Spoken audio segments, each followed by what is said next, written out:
Yes, people, what's going on? Welcome back to United View. It's match day, and this is it. There's no other things to put your eggs into. There's no other baskets. It's all about the Europa. Pause. Depends on your mind. You know, this early in the morning, Thursday, 6th of March, 6 minutes past 9. Some of us are more, some of us are less crude than others. So there's nothing left to put your eggs into. Yeah. No more baskets to put your eggs into. It's only this is what I'm saying. But pause for all of the pause people out there. So Eggy Hearn says Tabs. I like that. Yeah, Connor Benedict. Yeah, nice one, Tabs. There you go. All the egg puns coming through. But it is, though, in all seriousness, like, this is it, man. Like, there's nothing else. I'm not feeling great. It's a Trinity match watch along match view later on. I'm negative. I'm in my Fleck bag. I am. I ain't gonna lie about that. Amorim spoke in his presser yesterday, sort of just talking about the style. Not effing changing, mate. So you lot can keep saying this. We'll talk about some of the quotes that he did say. As we build up to a massive game tonight. Basically, your match day build up, it starts now. It starts at 9 a.m. You know what I'm saying? It starts at 9 a.m. We've got a full day of it, Fleck, because obviously we've got this show here. We've got What the Devil live at 1 p.m. Live at 1 p.m. Then, of course, because it's the early kickoff, which I will point out that one KG, that comedian, only found out about half an hour ago when he called me this morning. He called me at 8:30 this morning, and I could dropping the kids off at school, but he was still, I could hear it. Yeah, you're right, mate. What's the plan for later? I went. It's going to be online. It's going to be online. Oh, good. All right, then I guess I'll see you at 7. I went. No, Kevin. It's no, Kevin. It's 5. I went 5:45 kickoff. He went. Oh. So I'll see you 4:45 maybe. I went. Yeah. But my main thing is, was it a problem? Was it an issue? He will be there. It has been. He will be there. He will be there. That's the most. Yeah. Okay. That's fine. Cool. Yeah. All right. That's fine. No problem. At least we've looked at that and realised that that's fine. Crisis averted. Yeah. Yes, crisis averted. Yes, guys, get your likes in. Get your a lot of people saying there. Get your first 100 likes in. Let's please do that on the channel and make sure you guys subscribe. It is match day, and your match day has begun as of now. Ruben Amorim had a lot to say yesterday in the presser. Before we go into the quotes from the presser and the things he said, of course, it's open training session. So when I say open, it's open to the media for the first 15 minutes, as are all European games in all competitions. And the video is going around, of course, of Ruben Amorim being light years away from the team, looking down by himself, kicking the ball around. Is too much being said? Stop this, guys. You're just trying to make something out of nothing. Or was that a bit random? Or does it mean anything? We always do this with the open training session. Remember, under Ten Hag, there was one where they did like it wasn't even a possession drill; it was like a pressing drill or something like that. And then everyone went crazy. Went, these guys can't keep the ball. Now they can't keep the ball, but that wasn't even the drill. And also, it was worth pointing out that like that bit when the camera's there, they don't. You've been there a million times. It's not that, you know what I mean? And why are we looking for some kind of magical answer in that 10 minutes? We watch them for 90 minutes plus, like twice a week. The evidence is there for if they're not good or, if people are unhappy. Ruben Amorim cuts a deeply frustrated figure, for, again, 90 minutes twice a week on that touchline. We've seen him. He doesn't even celebrate when we score. Because he's like, I know what's coming. Yeah, you know what I mean? He never actually celebrates. Very rarely celebrates when we score. And when we win, he just walks straight down the tunnel. He's like, you lot go away to the away end. Make sure you say, thanks to the fans. I need to go and work on stuff already. Yeah, and he always says it in the media interviews. He goes, "I don't like talking to the players straight after the game," but i.e., I've got to calm down because I can't look up in the eye with some of the things that I want to say. So I was a bit much made of that. But then when is not, a lot. I'm with you. I'm with you. I had people say to me, "Look, he doesn't want to be there. It's so evident. United has finished him. He can't bear to look them in the eye, etc., etc." And of course, when the session would have actually started, there's no way he would have been over there. And I think there's just who cares? Who cares? We've got way more things to worry about than that. So let's get to the important stuff. What did he say? He said quite a few things. Very interesting. Flex. Yes. So he once again circled back to the whole chatter about winning the Europa League. Is it important? Isn't it important? He said there are a lot more important things than winning cups at the moment, but I can understand that winning the Europa League can change everything for us next season. He also continued by saying that when asked whether he will change the formation, he said, "I think the system is not the problem.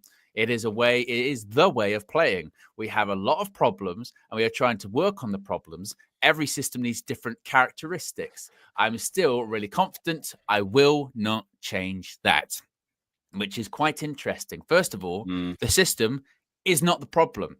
It is the way of playing. But he also then says every system needs different characteristics. So effectively there, Flex, what he's really saying is, the way I play, this was what Marcel was saying last night on the Full View. He was he blew a kiss, Flex, last night. He was saying what?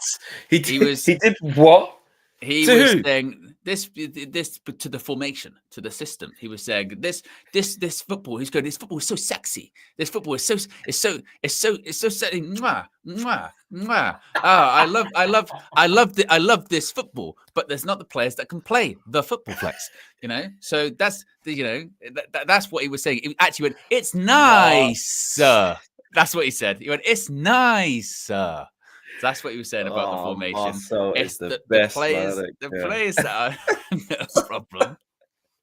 Which then led to Kenny going, obviously Kenny, Marcel. Disgrace.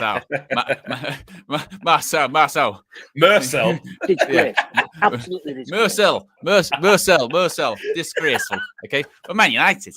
All right, we're Man United. Marcel.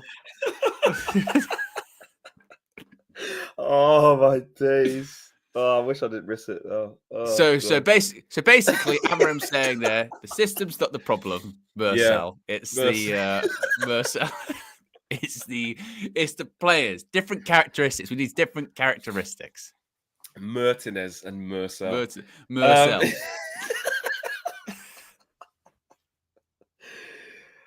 Oh, Kenny, you legend. I love that guy so much. Oh, I'm Marcel, honestly. Right. Where was I at? Where was we at? Sorry, let me get myself back in the room. So Marcel saying it's sexy football. He likes it. He was saying it's the football. Right. The football is sexy. And then to be fair, sexy. Bradley was like, I'm there every week, mate. I'm there every week. He's like, proud of booing. Proud of toxic. He's like, crowd of booing. It was going, crowd of booing. I don't trust Ineos. He might be gone in the summer, mate. And then Marcel's giving it, sexy football. This is sexy. We just don't have the players to do it, Yeah. So is that what Amorim's saying there? This is interesting because this is actually really strong what he's saying. He is tripling, quadrupling down again on the style, saying I ain't changing and it is not the problem. I'm telling you guys, my system is not the problem. Now, you can look at it two ways where you can say, well, it is because since you've come and started playing it, we got worse. So that's a problem. Like those players are criminals, but they're worse now because you're trying to implement this. That's the black and white, outside in going, what? You say you don't support United, you're not really following what the context of everything. You go, so what, the new guy came in and said his system's not the problem. Well, last time I checked, he came in and then now they're 15th and they weren't there before. So that's the problem. But then we look at our players, and I sent this to you, Owen. Actually, it was actually the Sun Football who did this breakdown of the system. I don't know who the guy was who was actually doing the breakdown though, but it was on the platform. So I get that comes with different connotations. You're like, really, but actually the breakdown, they had like a team, like a setup of the team with counters on it, and it was animated with different graphics. And basically, cut a long story short, the guy was breaking down. Don't know if you guys have seen it. Drop in the chat if you have.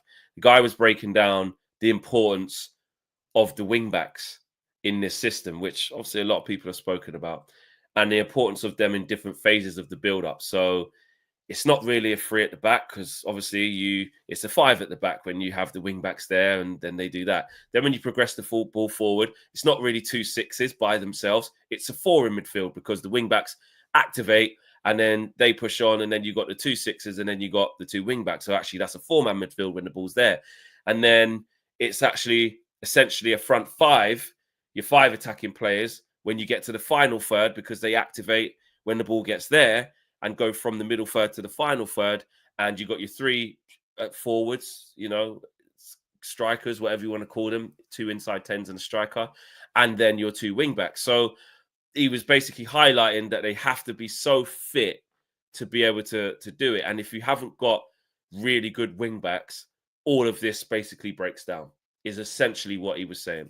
So back to Amorim's point, again, you could argue the system is the problem now because you don't have the personnel quite to play it effectively. So it is an issue. I don't think you can say that the system is not an issue.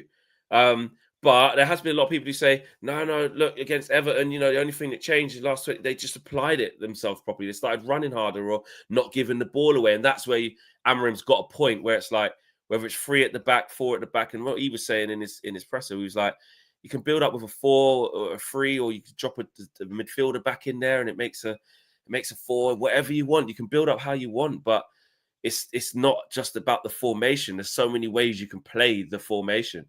And he didn't really want to dig the players out massively, but I do get that point of it, of like, it's how you apply yourself. If you play any system, but every 2 seconds you're giving the ball away, you know what I mean? And you can't build any attacks.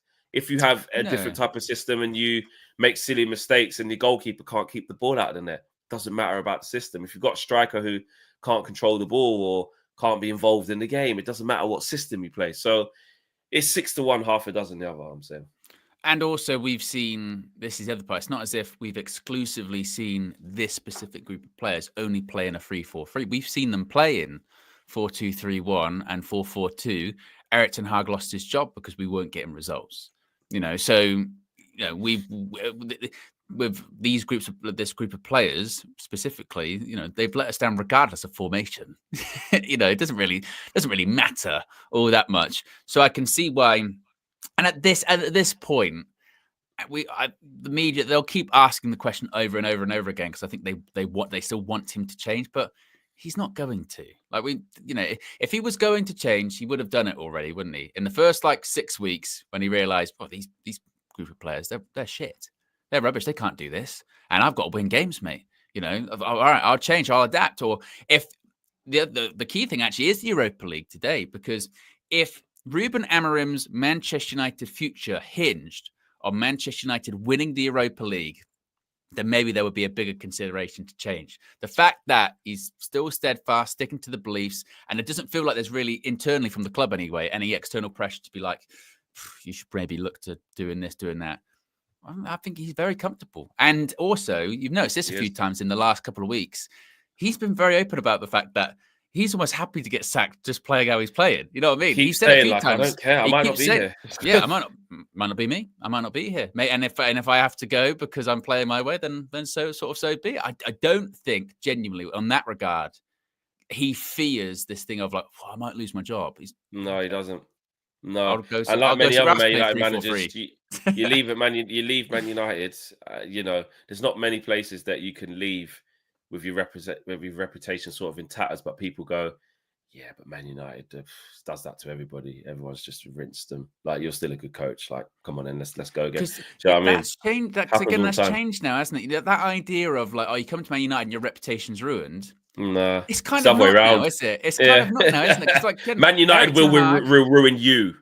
Yeah, Erik ten Hag, in the summer, he'll get a job in the summer. It'll probably be a good job. Jose gets a job afterwards. People get jobs. Louis van Gaal, people will still look at him now. It's just like it was the end of his career. He went on to manage his country again, and he did well at the 2022 World Cup. So Does it really ruin your reputation? Ollie didn't really have one to begin with managerially. You know, he's only been at Cardiff and Mulder. Look at David Moyes now. David Moyes, you know, he's won a European trophy more recently than us. So exactly. And he's got a tune out of his Everton team now going into a new stadium. So it looks bright there. So, yeah, a lot of people have rebuilt since leaving Man United. Yeah. Jose's Jose. So, you know, he's always going to get jobs and stuff like that. Can't crush his reputation, but he's done too much in the game. Tabra says, Joe Defence League, hashtag Fullview Gate, hashtag Justice for Joe. This is getting interesting here, Owen. People are trying to hold you accountable. Court Star. Go to this one. Joe Blackman's lawyer here. So we've got an official representation from Joe Blackman. His attorney has reached out. Owen, you owe Mr. Blackman an apology. You said, hold on, wait a minute. You said that Joe has not reached out to you. However, my sources say he sent you a DM. Now, Court Star, your sources say that. Are you entering that as Exhibit A of evidence, or are you saying it's sources? I need to know, are you entering it to the evidence files? Because if they have, they are in big trouble, because actually Joe Blackman says that he sent me a DM. Turns out he said that actually he sent me that DM months ago, folks. Months ago. Not yesterday or anything like that. You would have thought after last week, there would have been a situation. Well, the last full view wasn't even last week. The last 2 weeks ago, there would have been a thing of, after what happened and all that stuff, you would have reached out to me. You would have thought that actually, you know, kind of, he doesn't, to be fair, he doesn't talk to KG that committee. Oh, yes, he does. Talks to him near enough every day. You know what I mean? He can get either of our contact information, something like that. It didn't, and he just didn't. So as the judge, can I just confirm what you're saying to me here as the defense? You're saying that this said DM has arrived in your inbox. Check. However, I'll check now. I didn't really check my DMs, but I saw in the chat. I saw in the chat a minute ago. He said, "Well, actually, that was months ago." Joe Blackman, Joseph Blackman, can you confirm if you have reached out to Owen within this time frame where you were answering charges on KG's channel? Because this is important. Court Star has come back. Court Star has come back. The prosecution has come back and says, "Update. I know I'm no longer Joe's lawyer. My bad, Owen. What is going on here? What is going on here?" So notice I didn't say anything, says Joe Blackman. It's all going off here. The delegates really brought the cases here. They did. And I have to say, the delegates... I don't even know if I can find the DM. Was this on Insta from Joe Blackman? I haven't got one. Ever. Wait there. It's late. It can't get any worse. It can. Yeah. Mate. It can. Yeah, it can. Wait there. Wait a minute. Hold on. Wait a minute. Joe Blackman. Joe, bro. You're in trouble here. I tried to give you the benefit of the doubt last time as the nice guy. Yeah. There was nice guy. KG did a whole show. Whole show. A whole so show. So you mean to tell me after that whole show with you standing trial over there on Reckless Sports, you still have not reached out to KG, myself, or Owen? Is that what's going on here? Is it? I need to know. Yeah, I mean, this is Joe, this is looking bad, bro. Yeah, it's not. This is not looking. You know what I mean? This is criminal behavior. Yeah. Said it's under my real name, Joe. Owen. I thought his real name was Joe Blackman. But I don't know your real name. Yeah. Yeah. And listen, you don't have to put it there, bro. It ain't like that. But yeah. Tab says jury finds Joe guilty on 4 counts of pure fabrication. Yeah. Joe Blackman should be KG's replacement on Watch Along, so Owen does solo shows. Thoughts, guys? Joe Haag. Joe sent it to Owen Wrestle News 367 parody account. Yeah.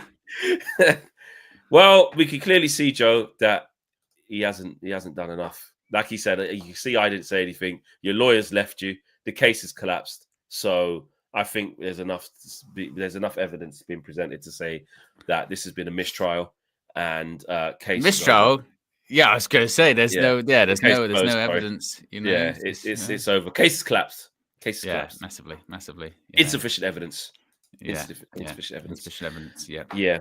Yeah. Show says lazy analysis to keep saying Amorim needs his players. Every coach does, but also have to improve players from previous regimes. That's the job. Get on with it. Do your job. Courtstar already said that, and Tabres obviously already said that. But yes, back to Ruben.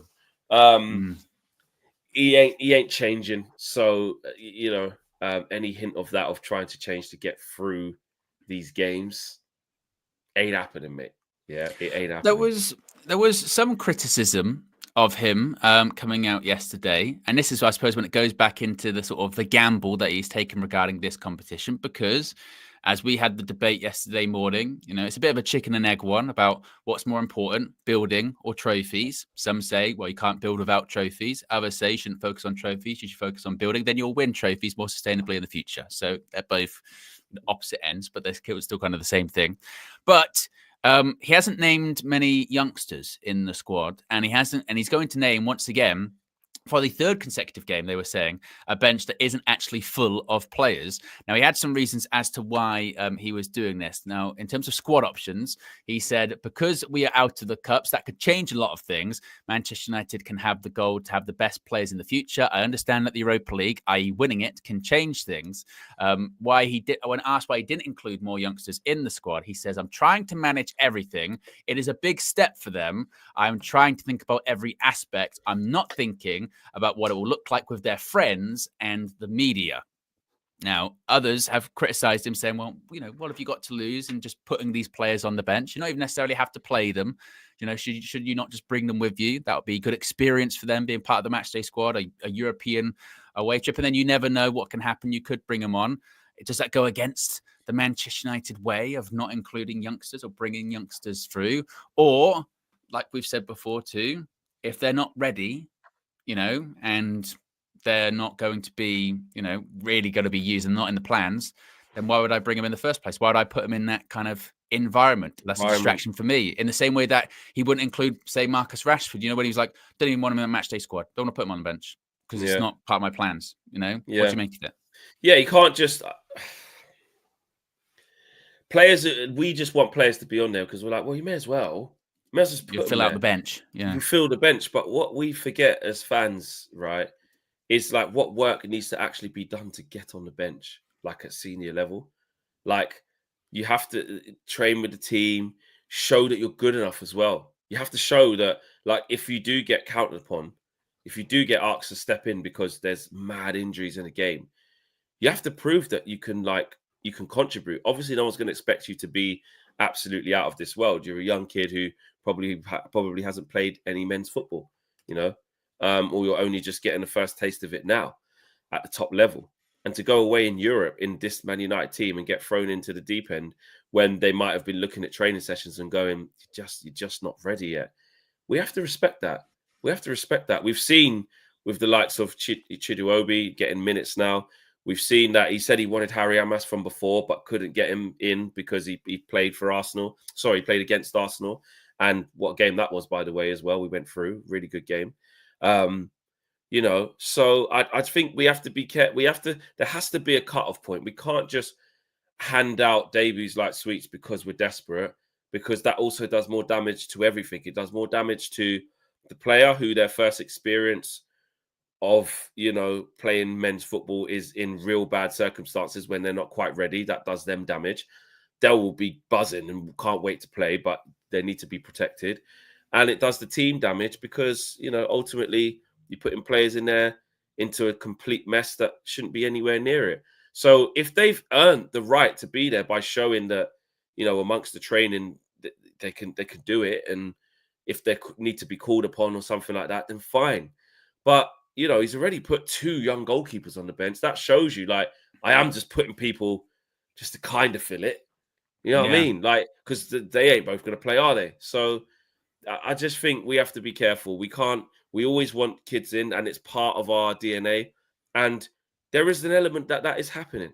That is still happening. And Chido and Heaven, I know they're not from our academy, but we've brought them into our academy and very quickly, well, Heaven's come straight into our first team actually, but he's essentially still just about an academy player, just from Arsenal. Like, he hasn't played very much men's football. So we're doing it, but come on, man. Like, you can't expect him to just put kids on the bench who he's had a look at, or more importantly, the youth team have had a look, and they're like, the report back to Amorim, go, not ready yet. Yeah, well, I'm going to put them on a bench anyway. And some people say, even if they're not ready, just put them on the bench so it's a good experience to travel with the first team. Just to, do the training, do the warm-up in a big stadium with a crowd there. I get that side. Maybe there's something there, but I just think you got to be careful. He did say about Cheeto that... because obviously the different context. James, he said he went different context. Basically, going 3 weeks ago, we did have some injuries, and also I thought maybe some of these strikers can maybe score goals, and now realise that Cheetah's actually at the moment, I guess, one of the better options that we've got. But I did think it was interesting, sort of the narrative sort of surrounding that. I mean, I saw Stephen Ralston put this up from the Manchester Evening News. He says, it's not hugely significant and most fans probably won't care. But Ruben Amorim will decline to fill his bench for a third successive game tomorrow. Why isn't he giving that opportunity to academy prospects? It would be a great experience for any youngster to travel. And when I saw that, I thought, well, that's interesting. That's interesting because I thought, are they kind of starting now? Is this sort of is that a crack from the media? Is that a crack of because sort of the pattern tend to find with sort of journalists or whatever, when they start to turn on managers, it's not straight away. It's not straight away, and it's not like just it's not going to work out. It's little bits. It's little like that, where it's basically, that's not. I don't know if that's a good decision. That's a bit of a dig. That going, it's not really Man United, is it? You haven't named a full bench for third game in a row.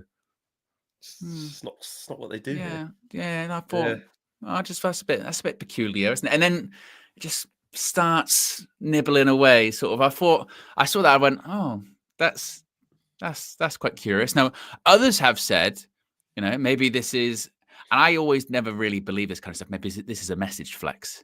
This is a message to the board. I need players. And I always look at that and go, why would he do that message in March? He's not going to get any players until for at least like 3 or 4 months till the summer transfer window opens. So I'm not sure what the message would be doing.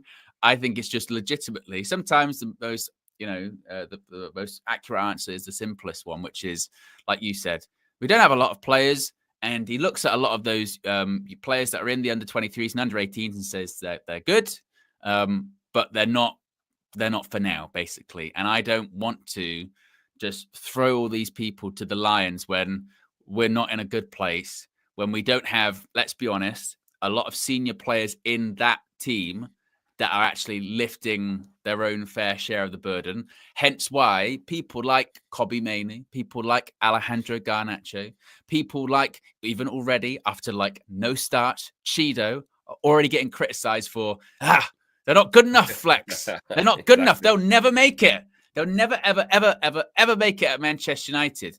And you do have to sort of do the Dom Robbie in that situation and go, no, wait a minute. There are players that have been playing for 10, 15 years longer than them in that team. They're not lifting their share. And you do hear that from people like Roy Keane. I think maybe that's why he goes in on people like Bruno. But you would look around that team and go, Andre Onana, another one, played for a long time in his career. Now you're going, you're meant to be helping those younger players. Not to say that they can't stand on their own 2 feet. They're adults. They're playing men's senior football. But you do look to your sort of senior pros, your experienced players, the players that are like late 20s, early 30s of like, right, they've been there. They've seen it. They've done it. Casemiro, you've won all these Champions Leagues, mate, blah, blah, blah. And if they're not putting in performances, if they're also stinking up the joint, and then you're having to rely on those younger players, some of them teenagers, some of them just like 20, then you could think Ruben Amorim going, well, I don't want to add more to that. Why would I want to just completely kill off their confidence straight away? And I know the whole, but youngsters got nothing to fear. But but they do have a lot to fear. At Manchester United, they have a lot to fear. They got everything to fear because they take Cheeto missed. He missed. Leno makes a good save, and people are saying he's never going to make it at Manchester United because the goalkeeper made a save. You know, of course they have something to fear. You've got to manage them. And you've got to be careful that there isn't too many kids as well at once. That's another thing. So I know, like, we've brought kids there. We can't act like we haven't brought youngsters there. What's the actual official travelling squad, actually? I saw it the other day. Let me just get that up on, what was that, United? What's the official travelling squad quickly? I saw it yesterday. Travelling squad. Here we go. So let's see how many kids there are. For the Real Sociedad tie, courtesy of Manchester United themselves, it is as follows: Andre Onana, Dermot Mee, kid, Harrison, kid, Amas, kid. You got Dallo, Delict, Dorgu, who, I mean, even he was 20. Yeah, but he's a first teamer. They wouldn't count that one. But yeah, Aiden Heaven. Kid. I'm counting him. I don't care, kid. Victor Lindelof, Mazraoui, Lenny Oro, Casemiro, Toby Collier, Christian Eriksen, Bruno Fernandes, Alejandro Garnacho, Rasmus Højlund, and Joshua Zirkzee. Right, so they've bought four. They've beefed it up with 4 kids like that. Probably ain't going to play. Maybe Heaven might get some minutes off the bench. You never know, actually. But they've bought 4. And people are saying, like, just put more than that. The problem is if you've got 4, 5, 6, 7 kids all going, maybe add some more. And I don't know if you talk about Lenny Oro, but Lenny Oro's 18. Yeah, he's 18. So it's really young as it is. All of a sudden, the problem is you got too many. You got too many kids attending this type of level of game. So you travel, and even Collier, like, he's part of the come through. We brought him in from Brighton, but like, he's in our academy for a bit, then he's come through. So he's probably he's made some appearances, so he might not be in that. But he's halfway through. Still very limited experience. Still looking up to the rest of them to say, help me through this thing, right? So if you add him as 5, you can't. It's too many. It's too many. Like, do you know what I mean? And also, I know someone said it there. Court stuff is too many. May need a chaperone.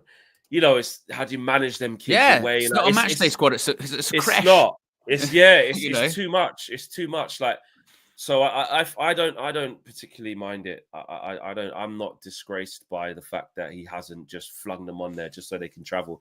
It's so much more than just put them there so they can see what it's like to go on the plane with the players. You know, do the warm up, and it's bigger than that. It's bigger than that when you bring young players, especially in the position that we're in, and what that would look like. So for me, I'm not like, why is he not filled it up with even more? Just put them on there. Shout out to the guys doing What the Devil later on, because I know they're going to be talking about this a lot, and their title actually is Amorim is wrong to leave the kids. So, and I know Dylan's very big on academy and etc. So tune in later on today at 1 p.m. live. It's live. What the Devil is going to be live every Thursday at 1 p.m. So you guys get to get involved, post questions to them. They've got a lot of guests on each week as well. And even more brilliant, when there's matches on the Thursdays, which hopefully continue for the rest of the season. Hopefully continue for the rest of the season. You will get to be part of the match day content live during the day as well. So different time slot. So yeah, make sure you guys get involved and give them some support. And right over there. You know what I mean? What the Devil today, live 1 p.m. So mods, I know it's not a time you're used to being active here on United View. So that's why we're spreading the word to over 1,000 of you right now. That live 1 p.m. What the Devil, check it out. Dylan and Co will be taking you through their opinions of why actually Amorim is wrong. Straight away, I can see the title. Amorim is wrong to leave the kids on to not bring more kids. So yes, tune in 1 p.m. Also taking care of what needs to be taken care of this morning. We're at 264 likes. Need some more. Need more, guys. Yeah, we need it. So please smash a like on the video tonight as well. I wanted to talk about Joshua Zirkzee, actually. Just as a discussion point. He's on the thing right there. He is the guy, curse of the thumbnail. He's improving, isn't he? He is improving. I feel like he's technically, you look at him, the way he can look after the ball, he's got a nice touch. You do go, okay, there's something there. He's like evading some challenges, a bit of acceleration here and there. He's just not he just don't really get much shots, or he's not really in the box like that, is he? That's not really what we're seeing. But the link-up play between that middle and final third looks like there's something there, but still a lot missing, if you get what I mean. Well, first of all, I would say, I tell you what, your microphone is brilliantly in focus at the moment. Microphone. Oh, right. Yeah. There you go. Wait a minute. What you call it on your finger? There you go. Much better. There you go. Yes, Joshua Zirkzee. Watching him in the game in the FA Cup against Fulham, I think that's probably the most involved, or one of the most involved in the games that I've seen him. Particularly in the second half. Like I said, he's got good touch.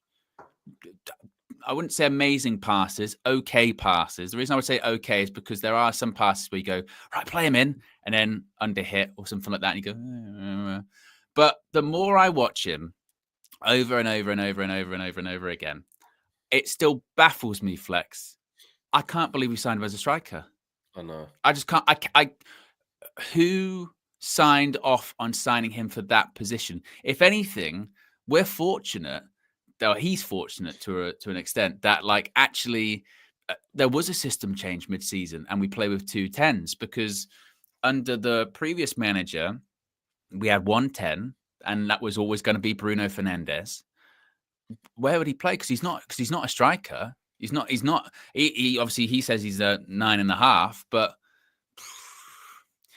the only way he would work as a striker for a team is basically like, a bit like a Liverpool. I'm not saying he'd be good enough to play for Liverpool, but where basically you've got a wide player or a couple of wide players that are getting 25 plus goals each a season. So the burden isn't on him to score goals, which is, I guess maybe that's what they thought. They're like, oh, we'll get Rashford back into form like he was in Eric's first season. He'll score 30 goals and it won't really matter. But that's not it.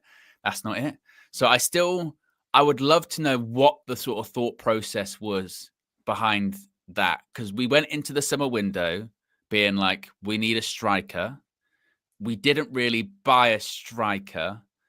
But was the thought process? But was the thought process? Well, Rashford will score again, and Garnacho will score more goals, so it doesn't really matter. I'd love to know what that conversation actually, looked like. But how did they get to that conclusion? How did they get to that? That's what he was specifically what they needed at the time. I don't know. I don't know what that is, because you had one conversation with Super Kev, Kevin Hatchard, and he said, literally gave us a scout report at the time, which is bang on, which he went, not very quick,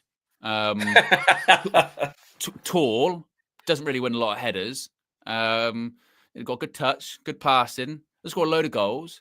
Bologna really like him. And he's sort of going, you're going, well, this doesn't seem sort of the goal-scoring striker that we needed to sort of replace Martial, does it? This isn't really, we weren't going like for like in that regard, were we?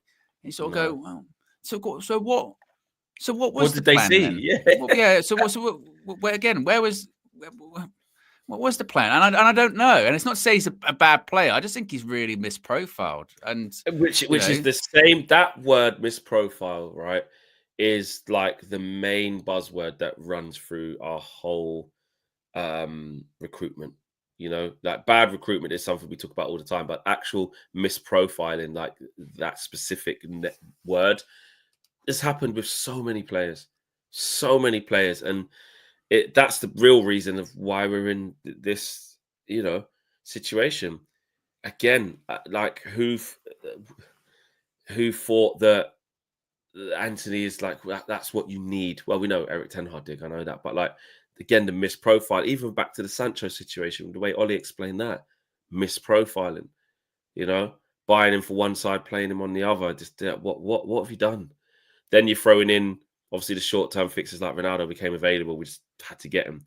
Of course, we're all going to lose our minds. I did. I couldn't believe it. Wow. Thought we was going to win the league from it. Varane and Sancho and Ronaldo in one window. You're going, oh my God, this is it. Like we're serious. Cavani's in there as well with Ronaldo. You're like, bloody hell. I tell you what, they're a bit old, but if we can get them firing, there's no reason why we can't win this league.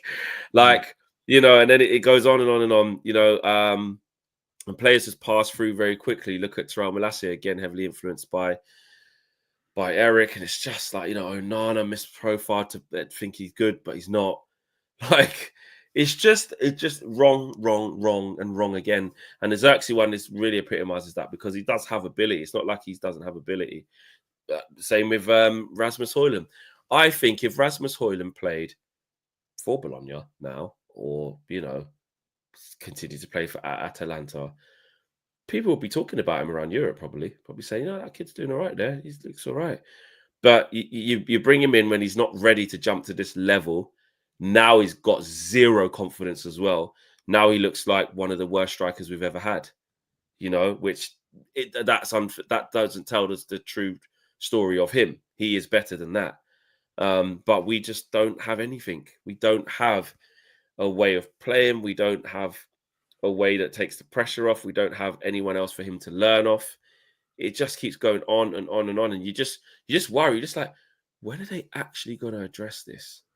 When are they going to fix it? We're going to be going into another transfer window, like we've said a million times, going with the strikers a top priority for us, which is mad because it's been a top priority for the last 2 seasons. Part of me also thinks with Zirkzee as well, because he had that release clause and they knew that you could buy him for sort of around 35 million. That probably really attracted United to it. Going, actually, we can get a striker that a few clubs around Europe want. AC Milan wanted. So but 35 million. That's good value. It's good value. And to be fair, this is why it wasn't the worst deal in the world, because we didn't massively overspend for him. No, they brought it down, yeah. And if we did, and if he was moved on, let's say in the summer, they could still make a profit on that. It wouldn't be too bad. He hasn't got a huge contract or what have you. So actually, your risk versus reward. When you mention someone like Højlund, the first thing that comes up is, bloody hell, we spent over 60 million, rising to like 70 odd million. If we let him go, what are we going to do? We're going to make a loss there. I mean, the video the other day, wasn't it? It was like, it's got to be like 38 million minimum. And you go, clubs across Europe, they're going to pay that. Whereas Zirkzee something in like the 20s, you go, I could maybe see that. But yeah, it just goes back to, like I said, I just think he's misprofiled. But I thought he looked all right against Fulham.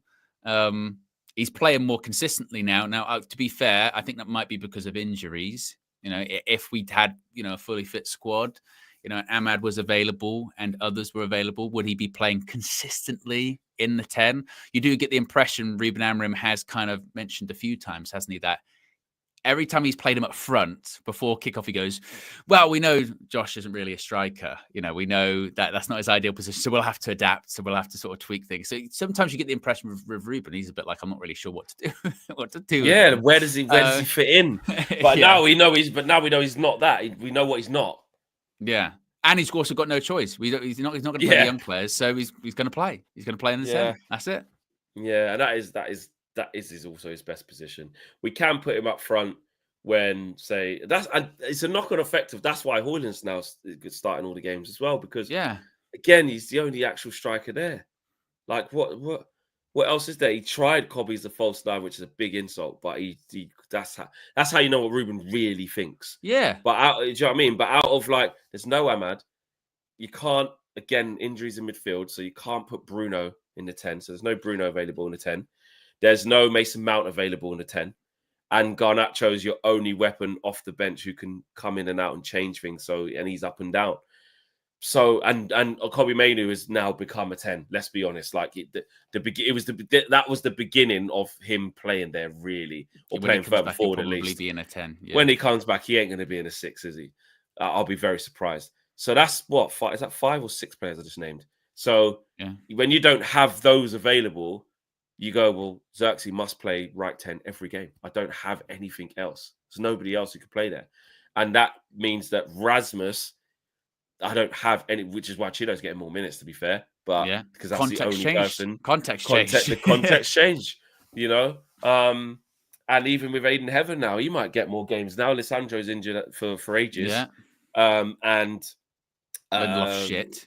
Lindelof, he ain't gonna trust him. You know, and Dorgu's obviously not allowed to play for the next 2 Premier League games. So there's going to be a bit of a reshuffle there, because you might have to go, listen, kid, new context, new evidence has presented itself. Wasn't planning on maybe using it this much, but especially because the league's dead as well. Like, yeah. Well, that's the funny thing as well, isn't it? It's like we haven't really, and this will be for after, you know, beginning tomorrow with the build up to the Arsenal game. Yeah, we're going to get Arsenal licked on the weekend. Yeah. If it wasn't Arsenal, I think there would be a real conversation of like, oh, does Cheeto start then at Old Trafford Premier League? But because it's like, you know, it's Arsenal, man, second best team in the league. Oh, we are going to get licked. We are going to get licked anyway. I tell you what, here's one for you. Wait a minute. I rang Robbie yesterday to organise, because we're doing our previews tomorrow. Yeah. And he goes, yeah. Well, he goes, oh, yeah, Sunday. You better mind yourself now. You better, yeah. I goes, what do you mean? He goes, what, you didn't see our 7? You didn't see 7 yesterday? 7. I goes, yeah. So I goes, well, we were going to lose that. It don't make no difference to me. Like, we're going to lose. Like, I thought we was going to lose anyway. Afraid. I didn't. I was not going to tell you what, because Arsenal can't really score no goals and that. I'll tell you what. We're going to, well, let's have it now. You ain't even got no forwards. I have not done that once. So to me, the fact that you scored 7, yeah, you probably scored number 3 on Sunday. Like, you got some confidence. But then again, well, this isn't really us, but playing against people who can actually defend a little bit. I mean, that PSV defending was just like. Well, you know, to be fair, Flex, we can't be bitter. You know, got Mikel Arteta. He's had his criticism. Congratulations to him for winning a 7-1 trophy.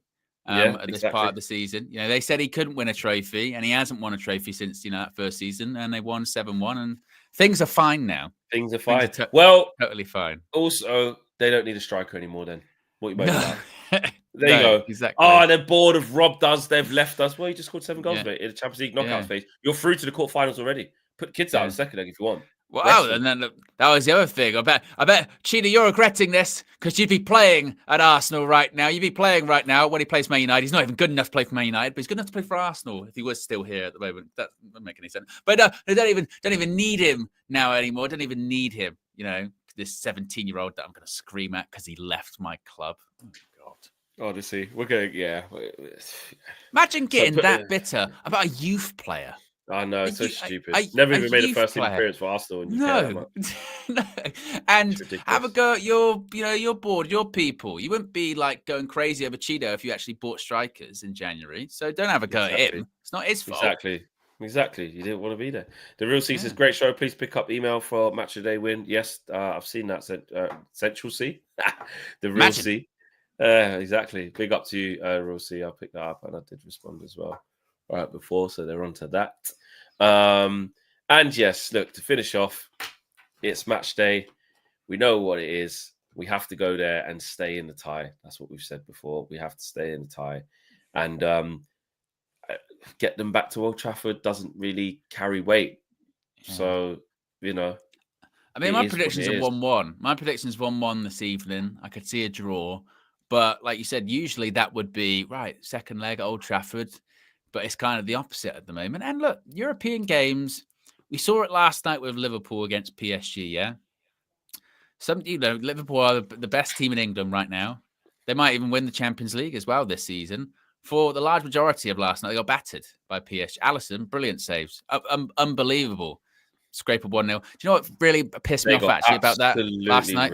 That was vintage Sir Alex Manchester United last night in the Champions League, which is basically away from home, backs against the wall, don't play well. Your goalkeeper has to put in an unbelievable performance, save, get a late winner, take it back home. And you're probably, you look at them now and you go, probably through now. And they'll mash them up at thing as well. Anfield, And it just, a mixture of bad finishing as well, and Alisson just being unreal, and then Donnarumma doing that, like just. And they were also unlucky. And they should have got a red card as well. Yeah, exactly. That wasn't a red card as well. Lucky, jammy. Exactly. But then that's my point. That's European knockout football, isn't it? As we've said, it's not necessarily the best team that wins. That's true. Got to be effective, and you just got to get through. That's our only hope over the Europa League this season, which is basically just scam it. Scam it. I would have said get it to penalties, but that's not gone very well for us over the last 7 days. So I don't know. I mean, not the greatest. International says disagrees. Actually, not all strikers have to be the same. Can play up top with wing backs and 10s running off him. Has good hold up play, good dribbler. Can be like Berbatov. I don't. The thing is, I don't. Or be a Bobby Firmino. Could be the link guy if you've got 2 high volume scorers either side of him. That's exactly my point. I don't disagree with that. If he was walking into a team that was scoring goals, the reason we were looking for a striker in the summer was because we're like, Martial's going, and also last season we didn't score many goals, did we? We're like, we haven't scored many goals. We've got to add goals to this team, so we're going to get a striker. So we bought a striker that doesn't score many goals. That doesn't make any sense. That makes zero sense. For the last 3 seasons, we haven't scored a lot of goals. And part of the reason for it was like, well, Martial, who's just injured all last season. But if we have a striker, scores goals, readily available, we'll be adding more goals into this team. And Rashford will be scoring goals again, and Garnacho will be scoring goals, and that's what it will be. And it was like, well, then we bought a striker that was known for not scoring goals. That just doesn't add up. It's not to say that he can't work. In a sense, like I said, if he played for a Liverpool-esque system where you go, well, yeah, but your right winger gets 20 plus goals and your left winger gets 20, but you go, all right, fair enough, because it's not really, that's not the burden for him there. But in United, we bought a striker. We went to get a striker in the summer, and maybe his naivety on our part should have listened to Super Kev. Next time he speaks, we'll get him back in the summer. Get the scouts onto him. Exactly. Yeah, tell you everything. Exactly. When he goes, he scored a lot of goals, you go, that's concerning. Yeah. Yeah, exactly. Why is that going on? Anyway, guys, it's a big one. A lot of content coming your way. You will have the road trip that will be going up very, very soon. So make sure you check into that. 1 p.m, like we said already, live. What the devil? It's live right there in the sidebar. You can see it there. Dylan and Co will be, continuing the match day build up really with their own opinions and any early team news that we may get. And then of course it's an early kickoff, 5:45. Owen will be live from 3:45. 3:45 for a European game. Yeah, crazy, absolutely mad. Just seeing a picture of that stadium there as well. I remember when me and Josh went there last time for. It's really nice. The Real Arena. Really nice stadium. And lovely people there, lovely food, big atmosphere. Big atmosphere. So you know what you can just feel it. We'll see you there, guys. Smash a like on the video, subscribe to the channel if you are new. It's match day, and we'll be with you later on. Take care. Peace.